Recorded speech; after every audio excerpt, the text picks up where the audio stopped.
नमस्कार दोस्तों, यह है बिहार का चुनावी सच। चुनाव आते ही नेता कहते हैं गरीबों को हक देंगे, मजदूरों को रोजगार देंगे, घर घर नौकरी देंगे। लेकिन सवाल यह है, जब बिहार का चुनाव होता है तो बिहार के मजदूर कहां होते हैं? जी हाँ, वही मजदूर जो पंजाब की सरसों काट रहे होते, हरियाणा के ईंट भट्टों पर पसीना बहा रहे होते हैं, दिल्ली की इमारतें बना रहे होते, राजस्थान की खदानों में जान गंवा रहे होते।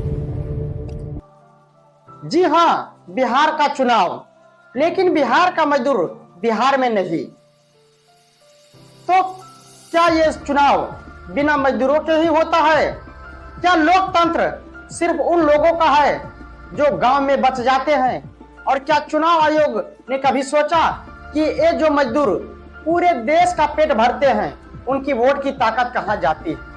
चुनाव आयोग महोदय, आपको तो बड़े बड़े दावे करने आते हैं, one nation one election, VVPAT checking, EVM पारदर्शिता, लेकिन जब बात आती है बिहार के मजदूरों की जो दूसरे प्रदेशों में काम कर रहे हैं, तब आपकी मशीनरी खामोश क्यों हो जाती है? एक ऐसा लोकतंत्र है जहां सबसे गरीब आदमी जो वोट बेच भी नहीं सकता, क्योंकि गांव में ही नहीं है, उसका हक छीना जाता है।